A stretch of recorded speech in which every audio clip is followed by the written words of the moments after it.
welcome back to another episode of Over the Glass. I am your host, Jay. And I'm Nessa. Guess where I'm at today? Somewhere in the deep south. Yes, I'm in New Orleans. Not bad, not bad. Have you Hmm. guys gone out to eat any of the local food? Actually, yeah, we went to dinner. We went to this place called Home Cooked Meals or something, literally down the road, because we're staying literally like just outside of New Orleans, and we're gonna drive in tomorrow to check it out. But I had a Cajun pasta, which had like the sausage and shrimp in there. It was really good. It was really good. I liked it. Yeah, I took a couple of trips down there because I spent like a couple of months living in Mississippi. Um, and I got to experience that during the summer. I would not recommend. No. Your clothes stick to you. You feel gross every day, but the food is so good. And but then they have a lot of fried foods, Yeah. and they have a lot of all you can eat places in that part of the US. So you really got to watch yourself.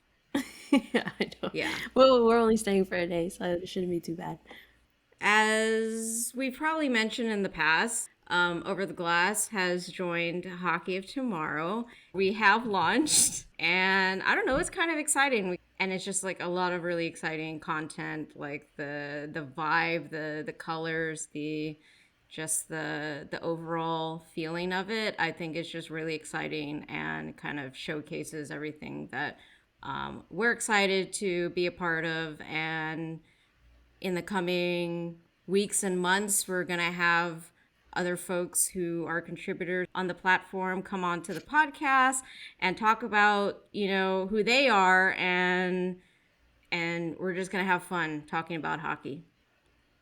Yeah, and different teams too, because I'm sure some people are sick of hearing about the Sharks. Yes, they suck, but we love them. Speaking of the Sharks, King Carlson, as they like to call him, finally reached 100 points in the season. The only highlight of the season. It's the first time a defenseman has done it since 91 or 92. I can't remember the stat there. But I don't know, that's exciting. I'm upset because we're both upset because we both missed the game, like the one game we couldn't watch. And we were getting updates from Nate.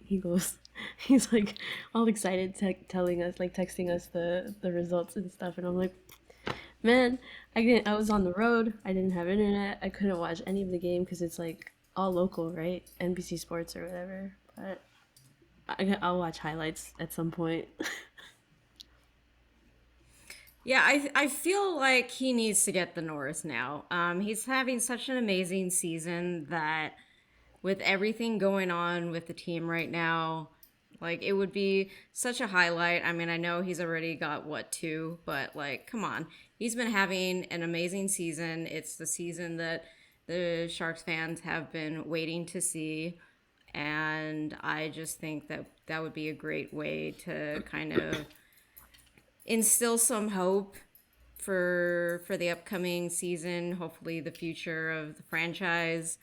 Um, but we don't get to make the decisions, but hopefully nothing in relation to the Sharks not making it into playoffs will interfere with what a individual effort by EK65.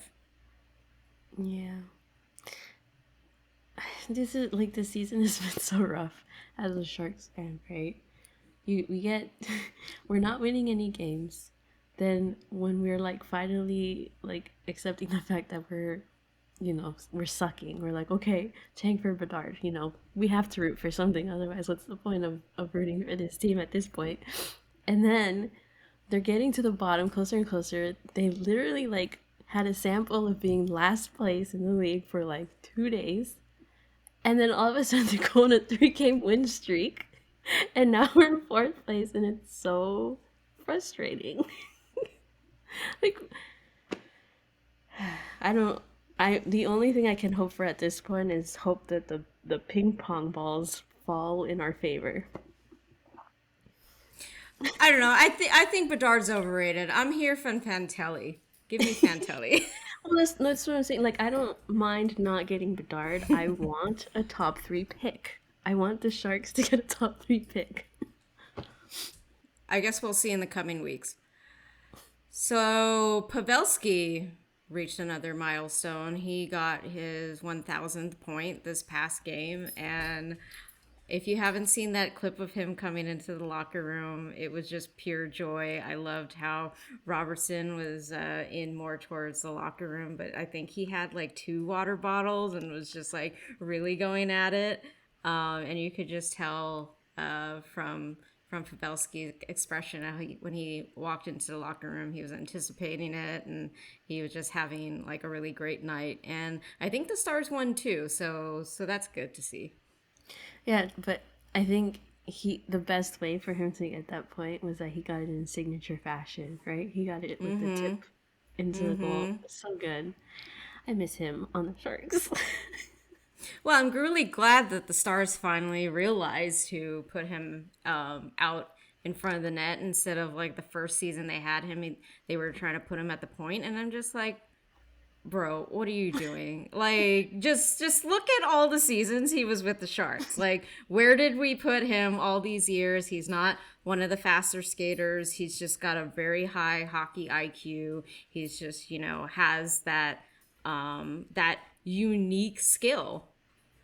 Why were you putting him at the point? When he went to the Stars, and just at a glance on socials, you see how the fans are reacting, and negative comments. Okay, he's not even let's say with like Timo Meyer, he's not gonna come in and start scoring left and right and doing everything that you were told he was gonna do, what you've seen him do on his previous team.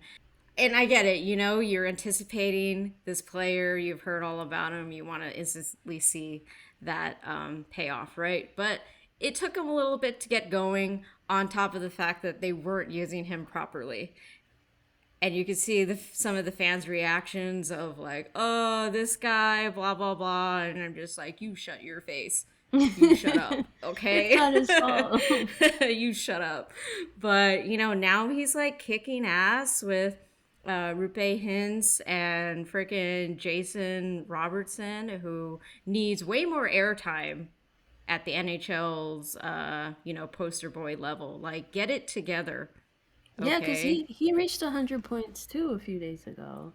And you didn't really hear much about that. Did he Yeah. set a record for the Stars as well? I don't recall, Either way, it's pretty but impressive. but yeah. So, and then I did see that there was he was having some reaction with the reporter, and they just kind of in a nutshell asked him like what it means, like be where he's at today, still producing, still you know getting out there and making some of these amazing scoring opportunities. He also paid tribute to the San Jose Sharks fans. I think being drafted by this team and spending how many seasons he did. I don't think he left on negative terms. It was just he was due the money that he, rightfully, should be receiving. And at the time, we had a couple of difficult decisions to make. And, who, Unfortunately, Doug made the wrong ones. Unfortunately. well, one of the bigger factors in that is currently the one who we're hoping will win the Norris this season. Oh, But, sure. but who's to I say was what had happened? Yeah. I was Yeah. referring to the other contract Right. that didn't Yeah. work out.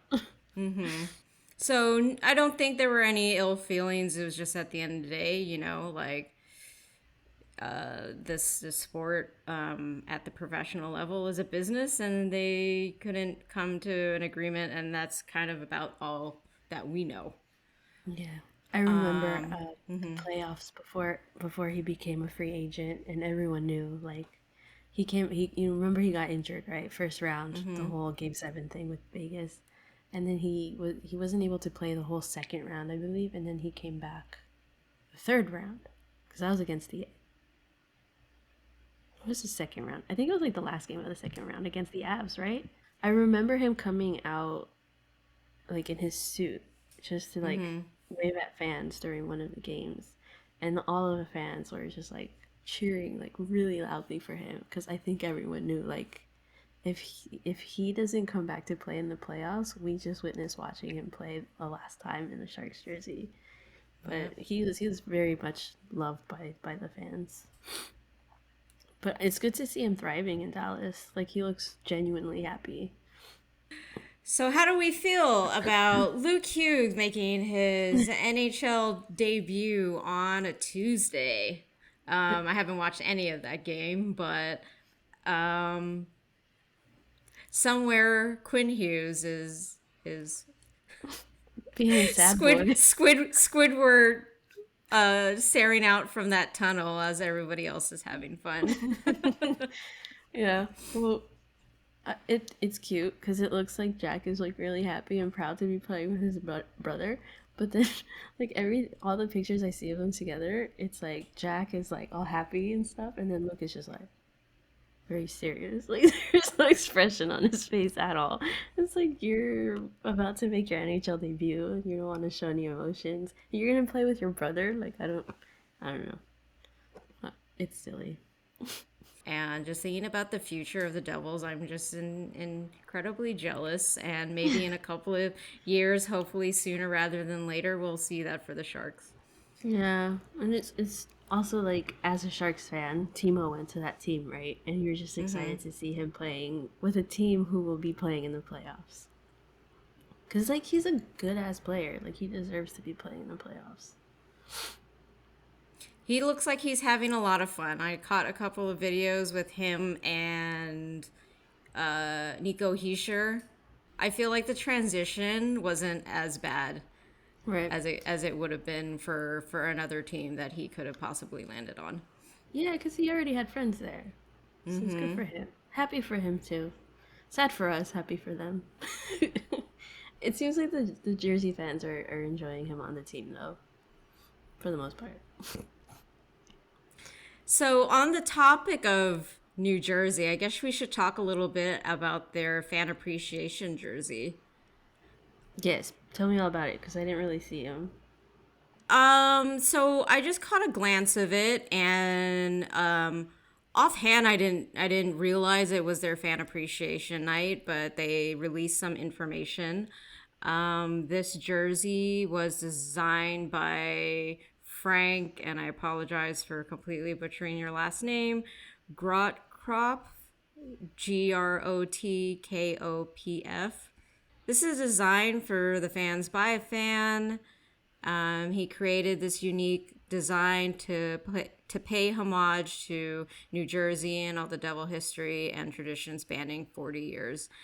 So the design that's on the front of the jersey, the famed horned and tailed NJ has been swapped out of the traditional crest and replaced by the actual state of New Jersey. Within the state includes nods to championships, um, fan chants, player quotes, legendary players, and key moments and locations. So when you do a close up on it, and this makes way more sense than when I initially saw it, I'm like, I have no idea what you guys are doing. It looks cool, but I don't know what it's about.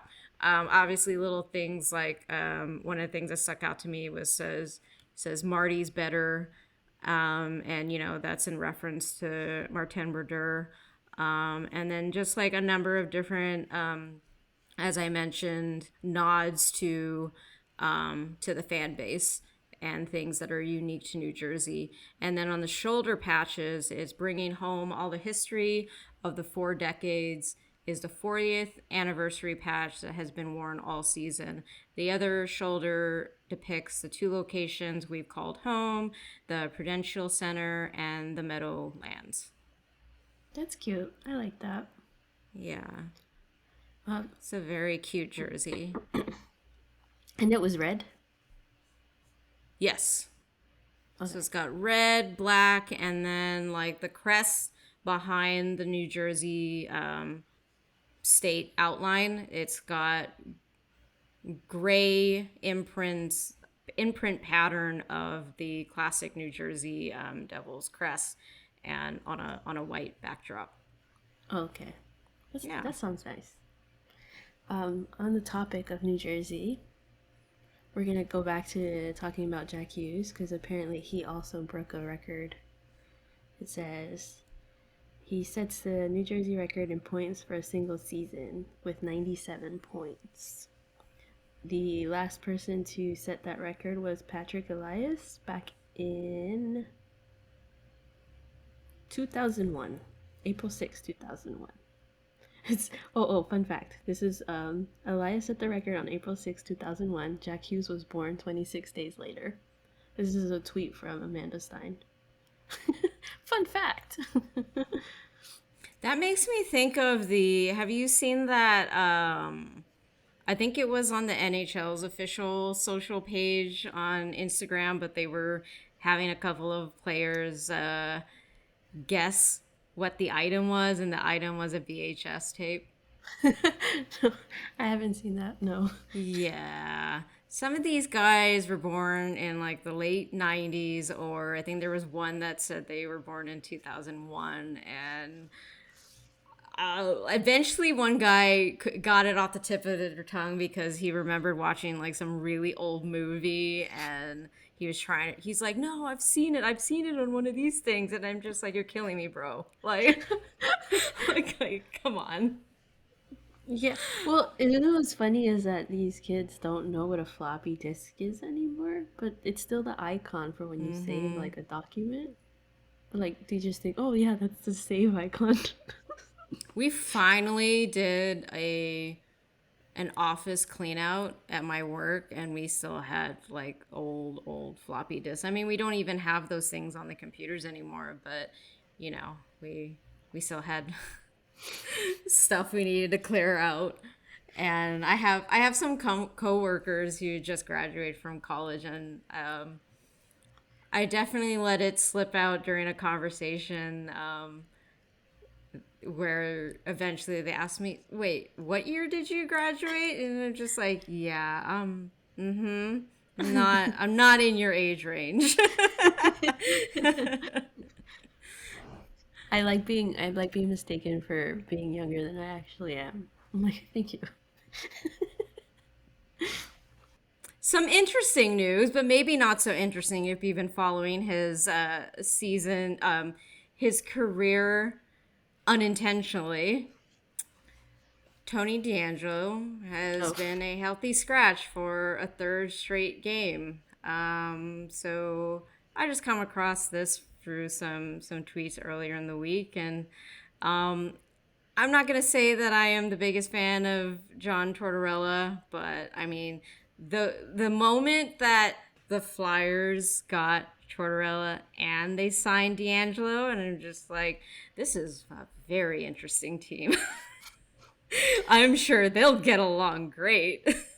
yeah, don't they have another problematic player on their team? Oh wait. I mean, the one that started the whole descent for Pride Nights, Well, perhaps. yes, but wasn't there another one, or did I make that up? Am I thinking of? I can't say I follow the Flyers terribly closely, but maybe in the coming weeks we'll have one of our contributors give us the lowdown of what is going on. What is the state of the Flyers?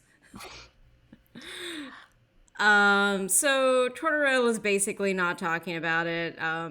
That's obviously very on brand for him. He doesn't enjoy talking to the media, and whatever opinions Wait, folks.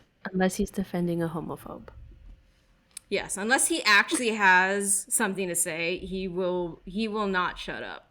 But when he doesn't want to engage in the conversation, yeah, he will be very blunt and rude, and just flat out be everything that is not expected of a coach, I guess. So, little history. Let's just like go down memory lane with Tony DeAngelo. He was actually drafted by the Lightning, 19th overall in 2014. And he was, I believe, in his last season before he attended the Lightning's AHL training camp. He was the OHL's most outstanding defenseman of the year, and he led all defensemen for scoring that season with 89 points in 55 games, including 25 multi-point games. So he was also named the CHL Defenseman of the Year in 2014 and 2015. So, obviously in this sport, we still have a problem with choosing means of winning over potential locker room cancer. And at this time, there was obviously stuff that was going down during his OHL time. His on ice behavior was no secret. But the Lightning decided, you know what, whatever, we're gonna take him anyway. In his first season, a game on December 7th against the Albany Devils. He got into a conduct, and there was a bunch of commentary against the ref, and this led to that, and he was a healthy scratch at some point for eight games. The decision rumored to be a combination of behavioral issues and poor defenseman ability. So the following year, well, the Lightning said, well, we made a big mistake, so we're going to trade you. And they decided to trade them to the Coyotes, who I feel like Sharks fans might, feel some parallel to some of this behavior of moving around a toxic player and thinking maybe this time we'll get it. Maybe we have a really good locker room. We can fix him. And that is what the Coyotes decided to do. They decided to trade for him in exchange for their 37th overall draft pick. So they went ahead and did that. Well, he, on January 2017, he got suspended for 3 games for physical assault on a referee in a game against the Calgary Flames. The incident pretty much involved him steering away from a scrum, but then he shoved away the official. So that following summer, the Coyotes were like, yep, we also made a big mistake. And they decided to trade away Tony DeAngelo. On top of that, they also gave away their 7th overall pick in that upcoming draft to the New York Rangers in exchange for center Derek Stefan and goaltender Antti Ranta. So, Rangers had a couple of seasons, I believe, with him. Yep. The most notable season is the one where Georgiev punched him in the hallway. So, and pretty much that was the last straw. The Rangers placed him on unconditional waivers in July 23, 2021, and allowing the team to buy out the remainder of his contract and releasing him as a free agent. Sounds pretty familiar for something the Sharks can relate with. 5 days later, the Hurricanes signed DeAngelo to a 1-year, $1 million contract. Well, they had a season. He did pretty well, but I guess not well enough for them to say goodbye the following summer and traded DeAngelo to the Philadelphia Flyers in exchange for the 4th round selection in 2022 entry draft, a 3rd round pick in the 2023 draft, and a 2nd round pick for the 2024 draft. And most recently, he was assessed a 2-game suspension for spearing Corey Perry. So that is where we are at today. So, what I'm getting from this whole spiel is that maybe teams should care a little bit more about the way players conduct themselves and not so much on how good they are. Maybe that could be a productive suggestion for teams. But as we can see in like just from the most recent year alone, teams just can't figure it out. The writing is on the wall and they need a pair of glasses. And they're like, "No, I'm fine. It Bifocals. I know what I'm doing." No.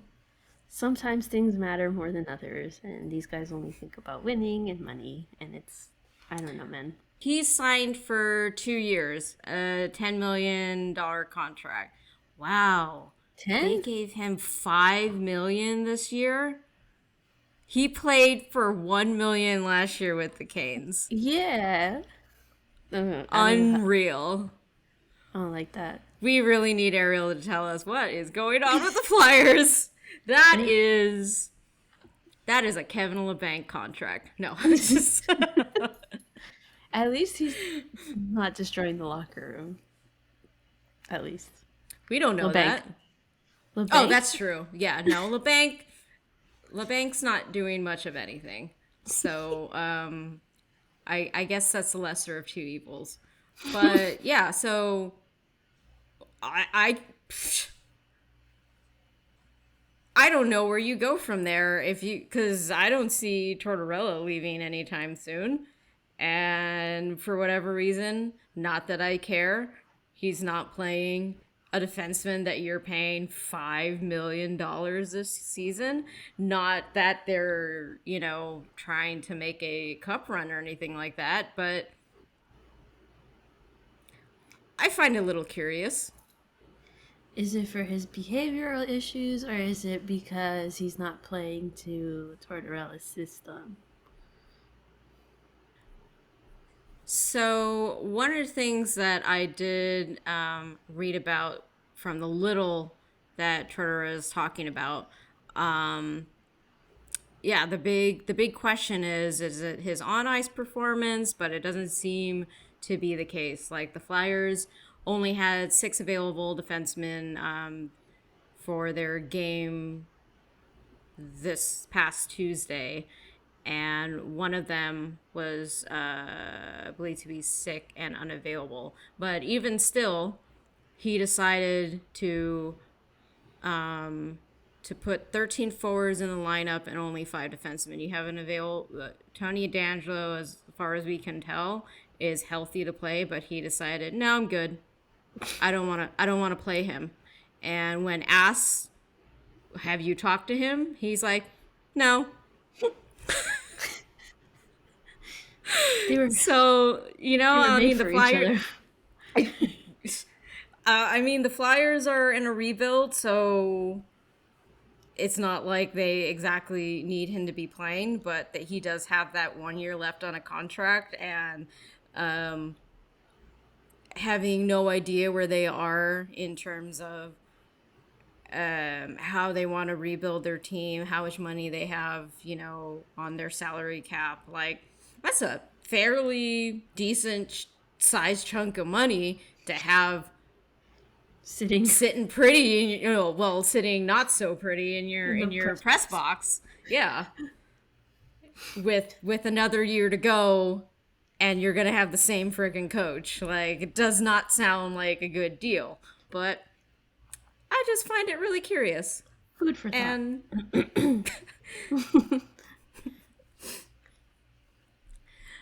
all right, so on a good note, though, Australia is the next to experience the Global Series for next season, As in 2024, right? the 2023-24 season. So do they usually do a global series every year? I don't think so. I do know at the time when I was living in Germany, they were doing.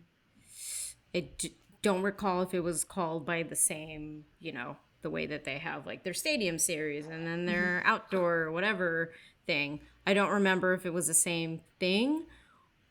And then I think that they might have had another year or two between then and then the one that they had in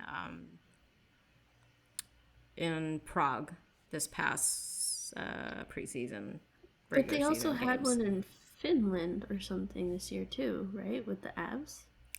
But that I believe was also called the Global Series, right? That was in the same year. Yeah, it was this season.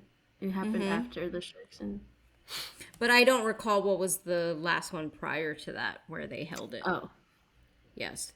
So I don't think that it's been a every year thing. And then obviously with COVID and all those years, it didn't really make sense to do that.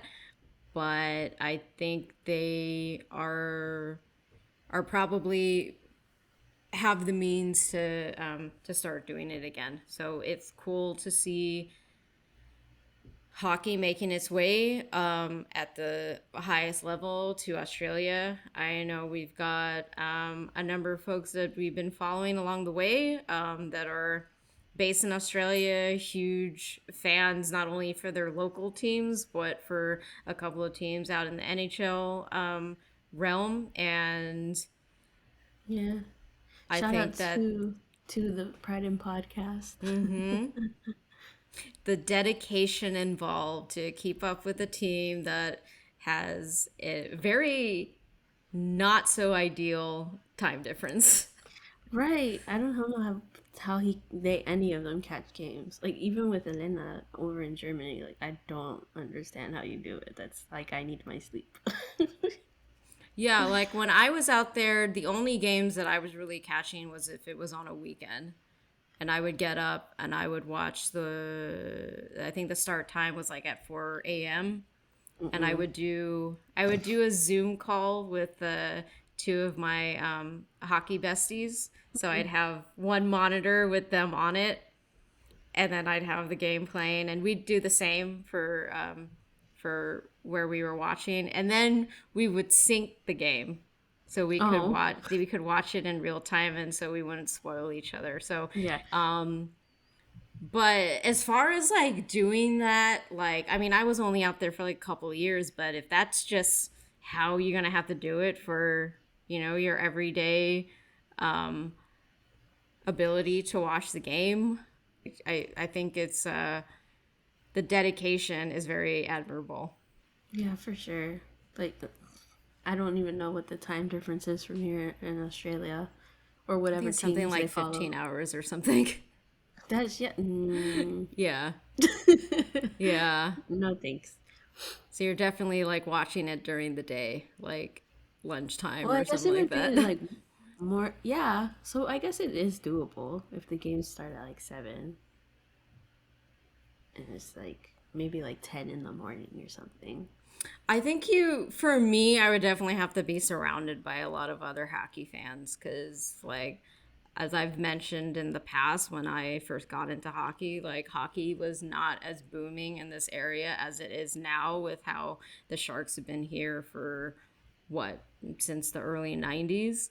Like the fact that there was really nobody I could talk about hockey with. There was no one who was playing hockey, as far as I could tell, that I could connect with. Like, that's the part that was the hardest for me to keep interested in it.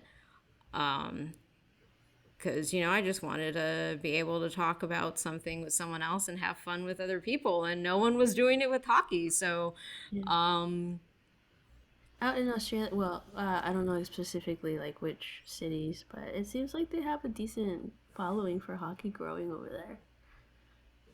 yeah, I don't deny that. I mean, as far as if I'm gonna watch the NHL, you know, Oh yeah. like if I'm with a group of friends, let's say I'm living out in a different country, like if majority of of the friends that maybe you find a local hockey team or you find a group that meets somewhere to watch hockey games, if they're all watching like the German league team, like I went out to a couple of the Mannheim Adler games, like if they're all huge fans of the local German team, I think you're probably watching more of those games, right? Than the average Then person would than dedicatedly like waking up at like 2 o'clock in the morning to watch some team out in the US. That's just my perspective though. So folks who, manage to find those communities and can keep engaged, like that was something that I could have really benefited from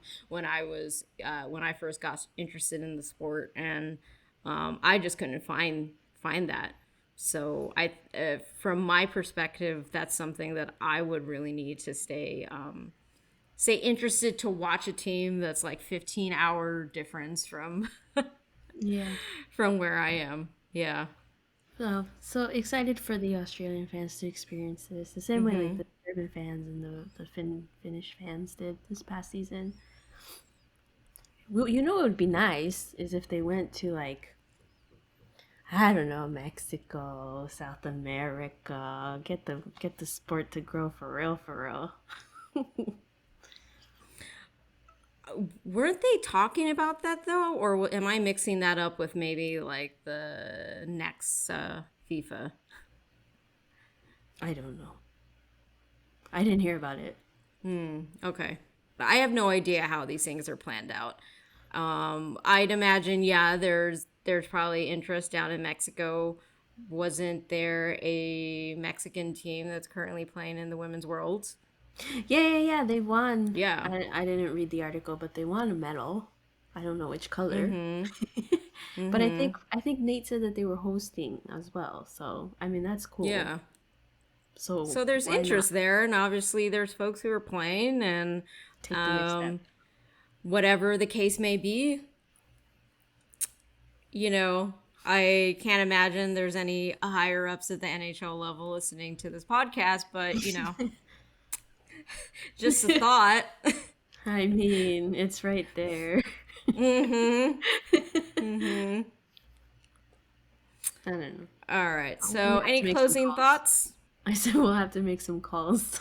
Oh, for sure. Yeah. Yeah. That we're just one step away from making this happen. We know all the people. We'll get Chanel involved. Everyone listens to Chanel. We've got all the parts ready to go. Okay, closing thoughts. Don't forget to check out Hockey of Tomorrow. Keep up to date. I'm excited for hockey to be going to Australia because that's always awesome and exciting for new fans.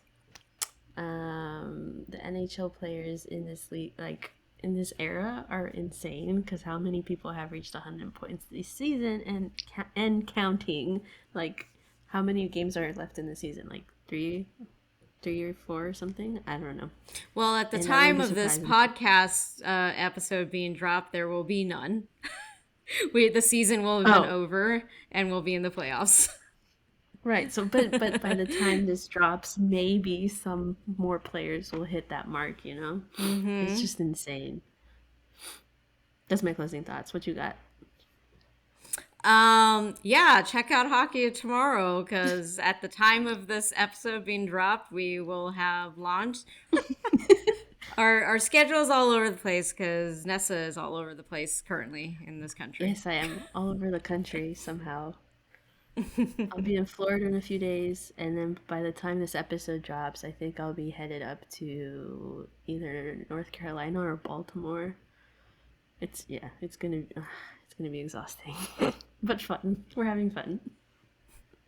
And yep, as we said in the beginning of the episode, we've got more Hockey of Tomorrow contributors that will be joining us to chat on this podcast in the coming months. They're going to bring their insights from the teams that they follow, and we're excited to do a deep dive into their seasons, or if they are following a team that is currently trying to win the cup, we will live vicariously through them.